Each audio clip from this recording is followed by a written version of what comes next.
Okay, let me use the dispatch. I have a lot of documents.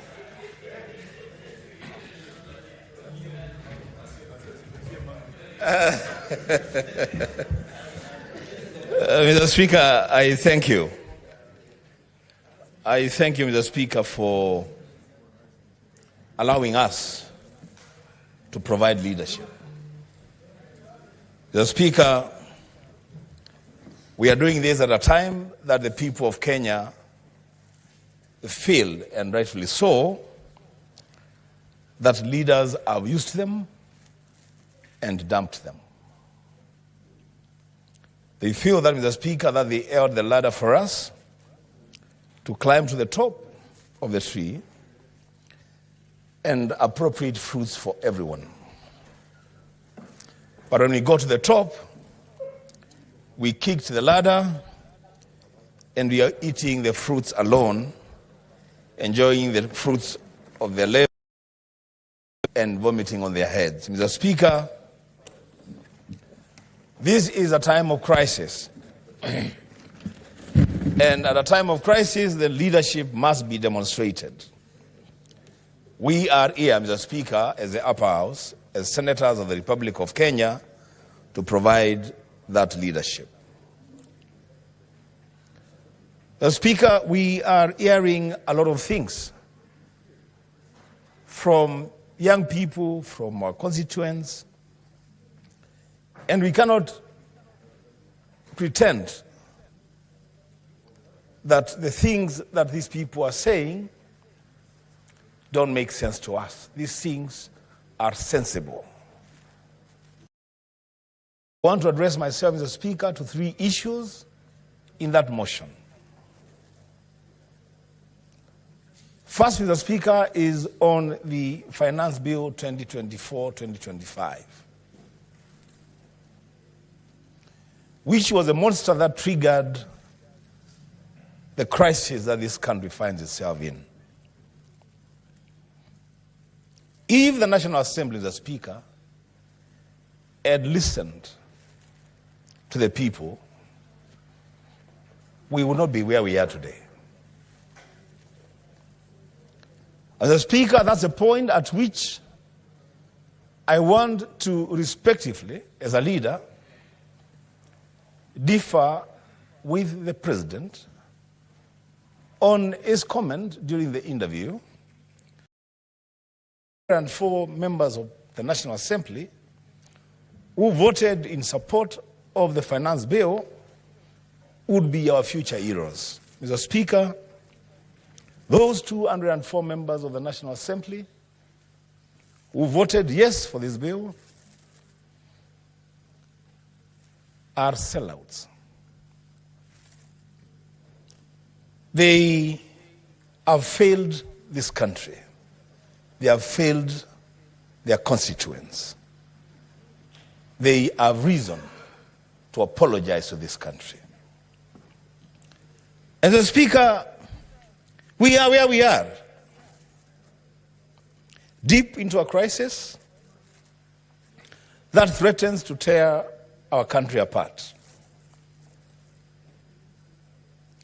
The young people on the streets are the true patriots, people driven by a deep sense of love for their country. They don't want their country to go to the dogs. They love their country. They love their lives. They have a future to look into. The Speaker, I must applaud this upper house of the Parliament of the Republic of Kenya for at a time like this, because this is what is required of leadership. The leaders in the lower house, whose action has brought us where we are, have run away. We are here to clean up their mess. They should forever occupy their space and listen when the people of Kenya speak. They must listen when the upper house speaks. Mr. Speaker, my reading of Article 115 of the Constitution on presidential assent and referral tells me that, Mr. Speaker, we have a window to take possession of the finance bill referred by the President to Parliament and deal with it. Why do I say this, Mr. Speaker? I say this, Mr. Speaker, because the article deliberately says that the President shall refer the bill back to Parliament for reconsideration. Article 93 of the Constitution as both the National Assembly and the Senate. Mr. Speaker, lead with courage. Bring that bill to the floor of this House this afternoon or tomorrow, and let us deal with it. Mr. Speaker, on the matter of the austerity measures, as captured in the motion that we are debating today. First, I want to call out the SRC, led by Lynn Cherop Megich. You are completely out of order. Completely out of order. How dare you publish salary increments for public and state officers at such a time as this? What exactly do you want to achieve? In fact, Mr. Speaker, because the majority leader, when he was moving this motion, he said that there are some institutions that must appear before us. The first institution should be the SRC.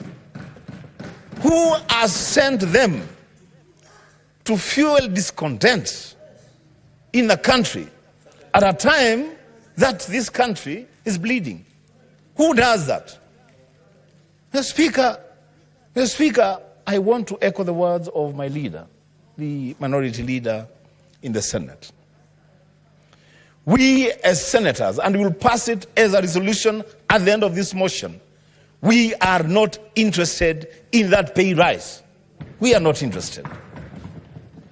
In fact, one of the conversations that we have been having, and it will crystallize by the end of this motion, is where do we cut our own budgets as a Senate, as individual senators? For the SRC to do what they have done, I want to say this on the floor of this House: shame on that institution, and shame on Lynn Cherop Megich. The Speaker, the other officer that I want to call out, and I want to borrow the ears of the majority leader, because this is important. This is very important. I want to call out the head of public service, and for a reason. On May 24th, a day before this crisis started in this country, the head of public service wrote to the Public Service Commission to begin the process of recruiting CASs, the Cabinet Administrative Secretaries. Who does that at such a time as this? Who does that? Mr. Speaker, we want to call on the head of public service to receive that letter like yesterday. You cannot be advising or seeking advice from the PSC on how to recruit cabinet administrative secretaries at a time that we are saying we cannot afford the cost of running these offices. The Speaker, the next person of interest that should appear before this Senate and speak to the country is the head of the public service. The Speaker, I want to challenge the president, respectively again. The cost of living is what it is. Too much talk is not helping anyone. We have said everything that could be said.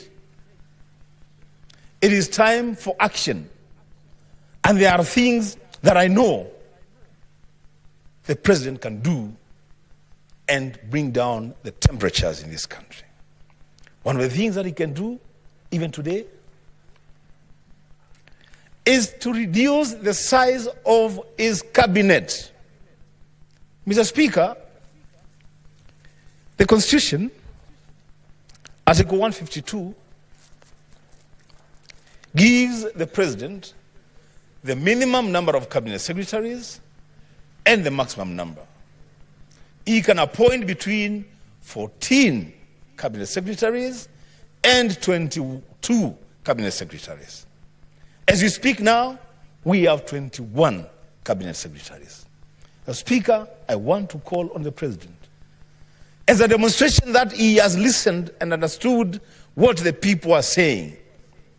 Reduce the size of your cabinet from 21 to 14, the minimum. Merge departments. Reduce the number of principal secretaries from 51 to around 30, or even 14, to match the number of cabinet secretaries that we have. The Speaker, and there is comparable jurisdiction to this argument. When you look at the United States of America, where we go to borrow money all the time, and we go for benchmarking all the time, Senator Alwale, the size of the cabinet in the US is 15, with a population of more than 340 million people. 14 cabinet secretaries in the US. When you look at China, with a population of more than 1.5 billion people, the members of the State Council, whose equivalent is a cabinet secretaries, are 26. What are we doing with 21 cabinet secretaries with a population of less than 60 million people and an economy that cannot support that kind of expenditure? The Speaker, let us reduce that number. The Speaker, on the matter of security, it is time for us all, and especially those who are in authority, to walk the talk. As I said, too much talk is not helping anyone. I'm hearing of the usual threats that those who break the law will face the full force of the law. That as we carry out these investigations, no stone will be left unturned. Mr. Speaker, those things stopped making sense a long time ago. It is time for action. This sitting of the Senate is a call to action, both from us and those others who are in positions of responsibility. Mr. President, if you love your country and you have listened to what the demonstrators are saying, let aid roll in the security apparatus and departments of this country. Speaker, I asked some young people from my office to tell me when, lastly, the Inspector General of Police, Koome, spoke to this nation. And they went to the archives and they have told me that the last time that the IG spoke to Kenyans was on 17th of April 2024. And what was he saying? He was saying, and I quote, that as the Inspector General of Police, I would like to assure you, he is speaking to a contingent of police officers being dispatched to Haiti. He's saying, I want to assure you that they, the officers, have the capability, capacity, and training to succeed in this mission, and that they will deliver when they get to Haiti. That's the last thing that Kenyans heard from the IG. When the country is burning, the IG is silent. So, Speaker, one of the requirements for demonstrations is that demonstrators would notify the police, they would be guided on where to go and how to organize their demonstrations, be escorted through streets or wherever they are going, presentation of petitions. The IG is absent. Mr. Speaker, Mr. President, the words that the President used on the former IG, Mr. Mutembei, on the level of incompetence and being clueless, perhaps those words are better suited used on IG Koome. Perhaps actually the President spoke too early when he addressed Mutembei. Talking about incompetence and lack of capacity, the Inspector General of Police is the embodiment of lack of capacity to lead the Kenya Police Service. Mr. Koome must leave office immediately for this country to enjoy peace and tranquility. The Speaker, lastly, let me speak very briefly on this matter of corruption. The Speaker, corruption has become the order of the day in this country. Unfortunately, the institution that has been charged with the responsibility of fighting corruption is itself the biggest den of corruption. The EACC, the Speaker, is either unwilling or unable to fight corruption in this country. They will not help us in this journey. The Speaker, I've listened to the presentation by the majority leader on the performance of the judiciary. Though I have gone on record to applaud the CJ, the Chief Justice, for having the courage to lead from the front, a lot more needs to be done in the judiciary, and especially on matters of corruption. That justice now has become a commodity of sale in the judiciary is a very sad state of affairs in our country. We want this monster to be tackled properly, and the Speaker also challenged the demand side of corruption. Because there's also that demand side of corruption, the Speaker. We must have a candid conversation as a country.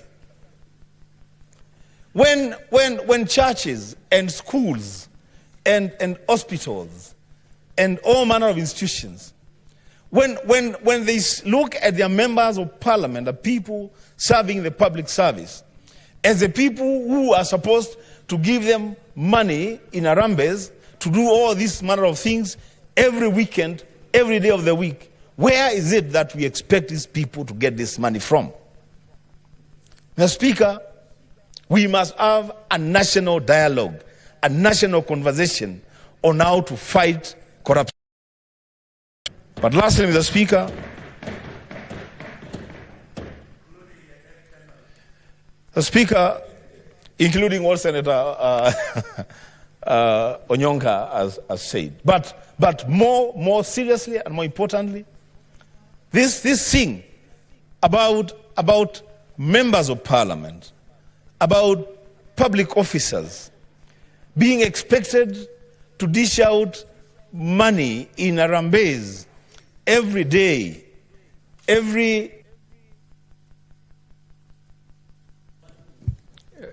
Let's add 2 minutes for the senator to conclude.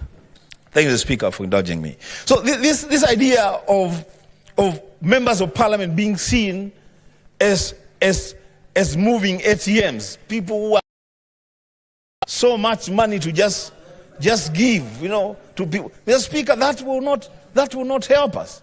We must learn to live within our means, both the leaders and the people being led. Let people not expect too much money, too much contributions from members at a time that we are saying we must uphold austerity for this country to move forward. Lastly, Mr. Speaker, as the majority has said in moving the motion, let us now have a new budget estimate tabled before Parliament so that now we can debate and pass a budget that reflects our ability to finance our own operations. There's no reason why the members of the National Assembly added themselves 30 million shillings for CDF. What for? If you multiply 30 million shillings by 280 constituencies, that is 87 billion Kenya shillings. 8.7 billion Kenya shillings. Why are we doing that? For what? In fact, that money should be going to counties as part of the equitable share. The Speaker, we must confront these issues and deal with them as they are. The Speaker, with those many remarks, I support the motion. Senator Samson Cherargei.